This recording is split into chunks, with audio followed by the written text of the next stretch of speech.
Yeah. Okay, great. Thanks so much for having me. It's a pleasure to be here. So today I'm going to talk, yeah, a bit about our research on the uncanny valley. I guess my focus is a bit towards perception. A lot of the research that I do in my group, we try to incorporate human perception into our research and into our results. So I guess that's kind of a bit of the theme that's going through what I'll be talking about today. So my own fascination with virtual humans started back about 15 years ago when I was working with characters that look something like this. This is Patrina, one of the first virtual characters I ever worked with, and I was just very fascinated from that point, just to try to see if we could improve the realism over the years. And that's been a real like personal aim towards creating realistic virtual humans, because even back then the ability to interact with virtual humans and a lot of the virtual reality experiments on perception, even for the last 10-15 years, have shown that the illusion in virtual reality is still very strong, even though you have characters that don't look very realistic. But for me, I'm fascinated to see, once you create characters that are more realistic, what does this do to our perception in virtual reality? So nowadays, computer graphics has come on a huge amount since those days, and photorealism is starting to be seen quite a bit, and even in real time. So even in virtual reality, we can display photorealism using all the latest techniques in deep learning and subsurface scattering, and real-time ray tracing. So these are some great industry examples of the recent virtual humans.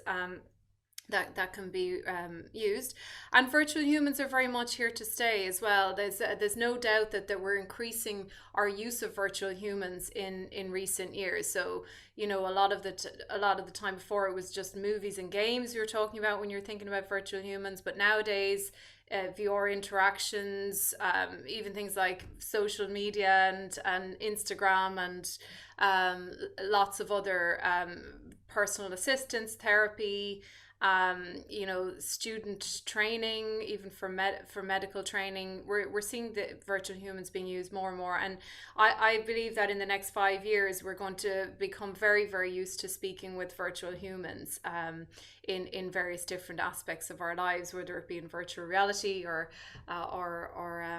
even representing us on a Zoom call, for example. So that's already happening a bit. So there are lots of questions though, and I think we're moving very quickly towards using virtual humans in lots of different ways, especially during the pandemic, using virtual humans to represent us in VR, so that we can be spatially co-present with people.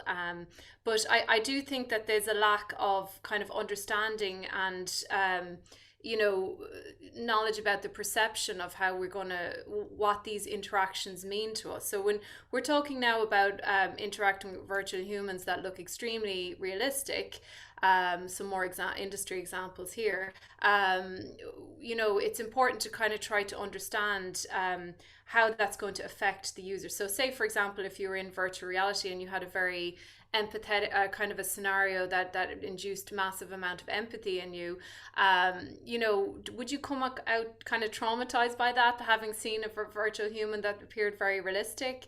Where are we going with computer games as well?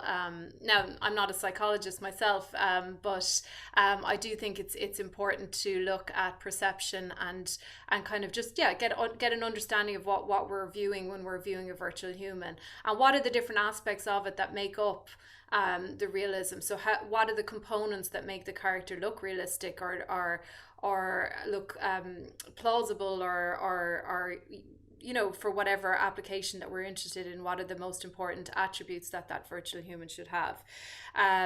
So I guess we're all familiar with this theory of the uncanny valley, which is basically aiming to it's a hypothesis that shows us that we can get very negative reactions to virtual humans when they are, well, originally it was robots, but when a virtual human starts from being a robot, gets more realistic, you get more attached to it, and feel good about it, and then to a point where it just looks too realistic, and you kind of get this negative reaction to it. So again, this is a theory, and it's not something that's been definitively proven. There's a lot of different research on it.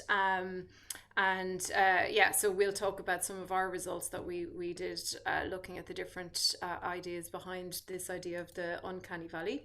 So as I said, yeah, our approach is to investigate, to run perceptual experiments on human subjects, both on screen and in VR, and to gain insights then into how our brain perceives virtual humans.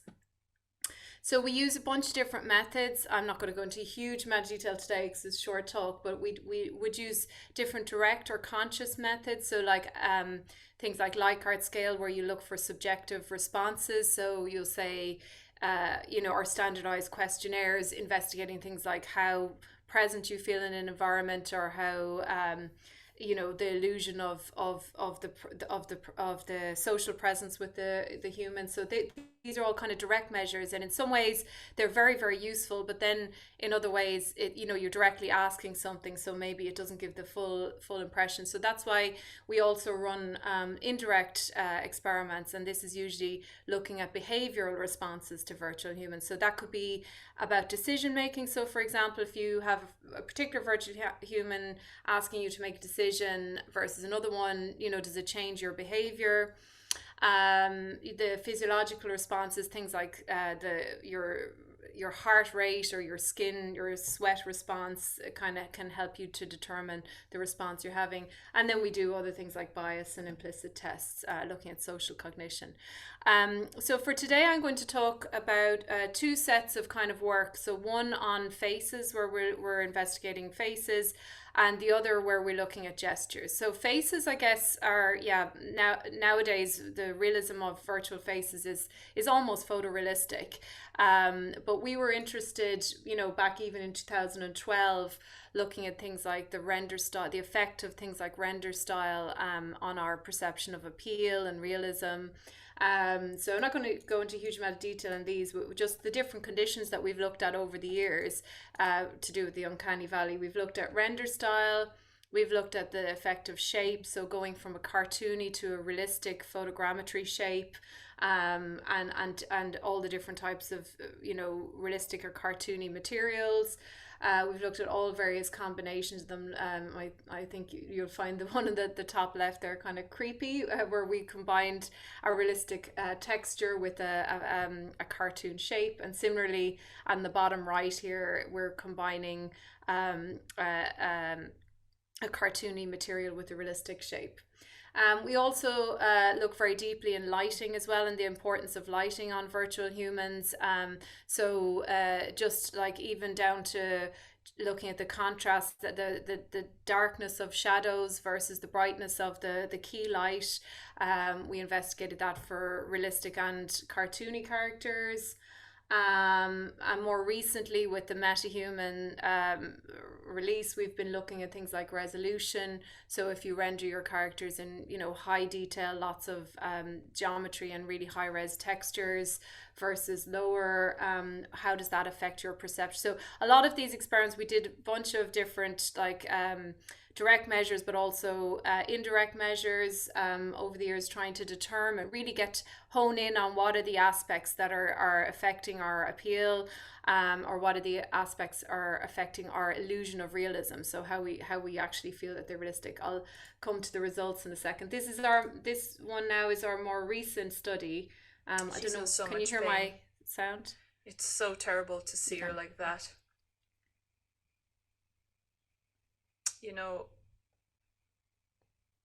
I was driving that night, and I know it's not my fault.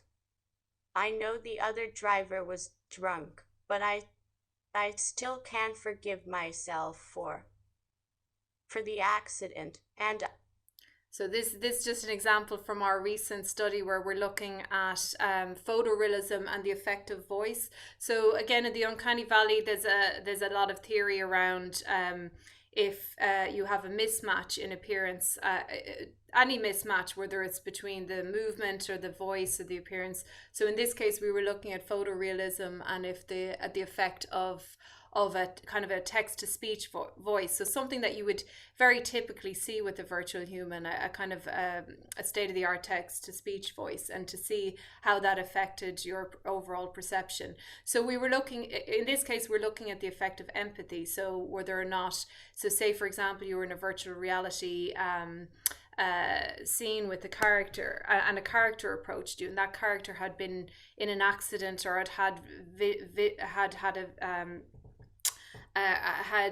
experienced some traumatic event, and they were telling you about it. So we're really interested to know if your levels of empathy are going to be higher with the photorealistic characters, and whether or not the voice will affect your levels of empathy. So in this particular experiment, we found that the empathy levels were not affected by the voice. So, you know, if the character is in an empathetic situation, people do feel high levels of empathy towards the character regardless of the voice, which we think was quite interesting, which means that even if you're striving for photorealism in your appearance, that, you know, if you're using a less realistic voice, that you'll still you'll still be able to evoke empathy. However, the character with the text to speech voice was rated much less appealing and more eerie, and lots of other kind of negative things as well. But in general, the content was equally being perceived. So some other key findings from those studies, we found that realism was generally found to be appealing across our studies. So we never got this uncanny valley kind of idea that people were repulsed by the realism. We found that it was more the characters were hard to categorize, so those with mismatches, so like in the voice there, where the appearance was realistic but the voice was unrealistic, that those were perceived as more eerie. We found that the shape of the character, so if you've got a photogrammetry a scan versus you know, an artist created shape, that will be the main predictor for realism. So even if you have, you know, a highly realistic texture on a less realistic shape, that's going to be perceived as less real. Material then was the main predictor of appeal, and I think this is probably something um, that you know, even on the Zoom calls and things like that, you have the ability to change your like a blurring of your skin texture. So you know, if you have a kind of smooth skin texture, that was generally considered more appealing. And then we found the lower geometric details were actually geometric metahumans were actually considered more eerie than the higher realistic ones, which I think is a good sign. It means that humans are responding well to the highest level of photorealism at the moment. We also found the synthetic voice lowered appeal, as I said, and our experiments, lots of experiments around lighting, showed that you can actually change the perception of emotion by just changing the light. So if you have a very bright light, a character can actually appear happier than they would with a darker light, for example. We've a lot of kind of different things on that. But in general, across all different characters, the brighter the light source that you lit on the character, the more appealing the character appeared. So that's a really easy kind of you know, thing that you can implement in the VR setups, to just brighten up the light and the characters look more appealing in general. Darker shadows then were not affecting appeal of realistic characters. So yeah, you know, you can add darker shadows to kind of enhance emotion and things like that, but they don't affect appeal, which is nice. So those are kind of the key findings we found there, and we've also kind of extended at the moment to looking at AR, so Snapchat filters, to look at self-perception when you alter aspects of your own face. So we're finding we had some recent work in ISMAR where we looked at altering your facial features live in AR. So you know, that's, I think they're quite related in some ways, the AR filters and, representing yourself as an avatar, for example, because in a way you're embodying this new persona with, even if you've got silly glasses or whatever it is in AR that you're putting on. So we're looking into that, and if that can affect your personal interactions, maybe things like how trustworthy you appear if you have an AR filter that changes features of your face that are known to increase trustworthiness. So we're looking at a lot at AR at the moment as well. So that's for the face. So now I'm just going to go through some of the work that we've done on gestures. So like virtual humans are certainly reaching high levels of photorealism, but when we come to AI, so when we come to like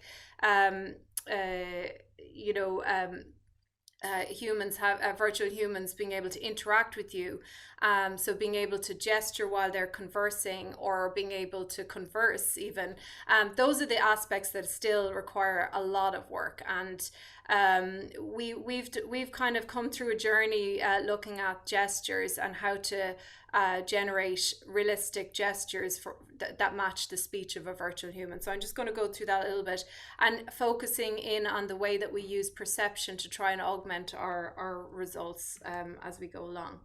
So gesture generation, there's like three main approaches to gesture generation from speech. So I'm talking about co-speech gestures when a virtual human is interacting with you and they're gesturing along with it. So the three different methods would be rule-based methods, which have explicit phase or gesture rules. So it'll say gesture when a person says this. Statistical methods, and then more recently the machine learning methods. Myself and my student Ulva Firstel, who did a lot of this work, were very interested in the idea of using machine learning to create automatic gestures. So at the start of her PhD, about 4 or 5 years ago, we created a large data set where we have about six hours of one speaker and 8 hours of another speaker, with natural speech and gesturing with their speech. So we captured this with the high quality motion capture, and we video capture and speech as well. That we've released both of those data sets if anyone is interested in them. So we tried a bunch of different methods for automatic gesture generation, and so we looked at adversarial networks, and where we split up the stroke phases. Let's keep an eye on the time. Am I doing okay? Yeah. So we initially started with things like RNNs, different machine learning methods, just to kind of create a black box. In goes speech, out goes gesture, and we learned very quickly that that's not a good approach at all, because actually speech and gesture are quite complicated in their relationship. So I could say the same thing a couple of different times with very different gestures. So there's no really right answer to the right gesture. So it's all about plausibility and how good the gestures look with the speech. So we found out that using a black box type machine learning approach was not going to work. So we tried then to use a GAN approach, where we tried to make the to make it learn from real data, so that we got better gestures, things that actually looked like gestures. We used a phase classifier as well, where we were able to split up the gesture into different phases. So if anyone doesn't know too much about gestures, there are these predetermined phases. There's a preparation phase, a pre-hold, then there's the stroke phase where you actually do a stroke, you hold, then you retract, and then you rest. So there's a quite a complicated amount of steps in just in even a single gesture. So we created a network first of all to try to automatically predict these different phases, and then we use that as part of the GAN to try and improve the outputs. So without getting too much detail, I'll see if we just play the results here. You can hear them. Can you hear that? So growing up, my mother always wanted to kind of give us equal opportunities in relation to different art forms and that sort of stuff to take with us into kind of adulthood. And one of the things that she kind of always made sure that she wanted us to kind of be able to do and take with us was to play music. So initially we started off playing piano, which to me...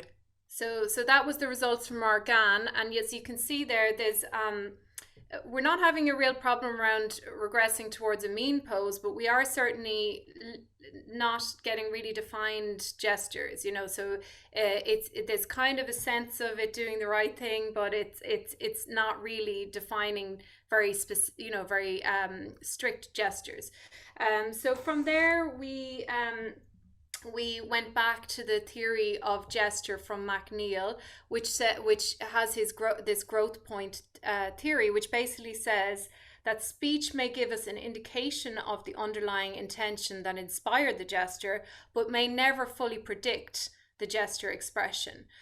So in that case, it's kind of, you know, automatically generating gesture from speech might be something that's very, very difficult, because in fact the brain produces you're producing your gestures kind of simultaneously almost as your speech. So this makes it really, really challenging for gesture generation, first of all from speech, but also to try to do this in real time, because you need in some ways gesture is formed at the same time as speech in real humans. So this presents a very difficult challenge for automatic gesture generation for virtual characters.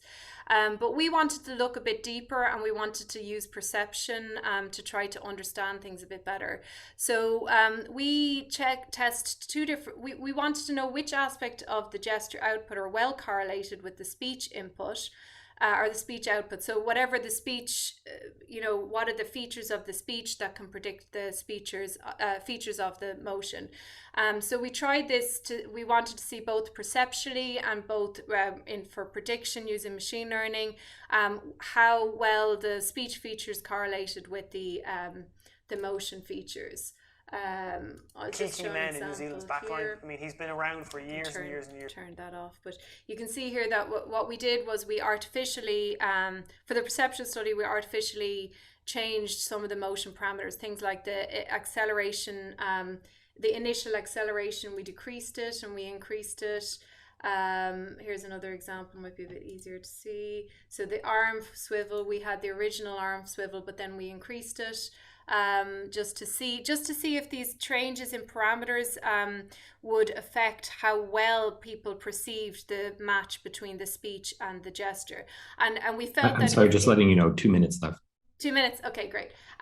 So some other ideas there. We did the hand openings. So in general, then we looked at all these different parameters, and we found that both in terms of prediction for the machine learning models and the perceptual, that each of the parameters had an impact on the final speech the speech gesture coordination. So this led us then all of that previous work, the GANs and the prediction, led us to feel that maybe a better approach would be to have a database of stroke phases of gesture with their predetermined gesture motion parameters included with them, and then we created an end-to-end system which allowed us to look up these. So instead of the speech predicting the motion, as in the actual joint angles of the body, we got the speech to predict these motion parameters. Then we looked up a database to find gestures that would fit those parameters, and we fitted them in then into a system where we combined the gestures afterwards. So I'm massively into traveling and stuff like that, so whether it's nationally or internationally. Some of the best experiences that I've ever had in my life have actually been my trips nationally. So where I go every year with my family and my friends. So hopefully you can see there's more defined gestures, and but there are some problems with interpolation still, which we're working on at the moment. But also we also, it occurred to us then when we were thinking about the perception of voice and gesture, that maybe if you have a character with this text-to-speech type automated voice, you don't need that nuance of gesture. So we ran another study on that. which I'm not going to go into because we're running out of time. But we looked very carefully at the speech, gesture coordination, and whether or not it was important when you had a lower, more robotic speech. But actually, from all those studies, we found that the real voice, so the gesture match was better with the real voice than the text to speech. But the main outcome is that the realistic gestures were better than the more robotic gestures, regardless of the speech. So in that sense, even in the future, if the voice technology is still kind of sounding a bit robotic, the gestures still need to be more nuanced. So we're not going to get away with anything with the text to speech agents there. Okay, so just to conclude, so virtual humans, there's a complexity of different interactions. All these different aspects are important, things like lighting and render style. Gestures is still not an area that's fully solved, and in the future we're going to have lots of interactions with virtual humans. I just want to say a big thank you to the collaborators, especially to Ulva Firstel, who a lot of this research was hers, Katja Ziebrick and Michael Neff, who's our collaborator. And here's our bunch of references if anyone wants them, but they're up on my website as well. And thanks so much for listening, and I'm happy to take any questions.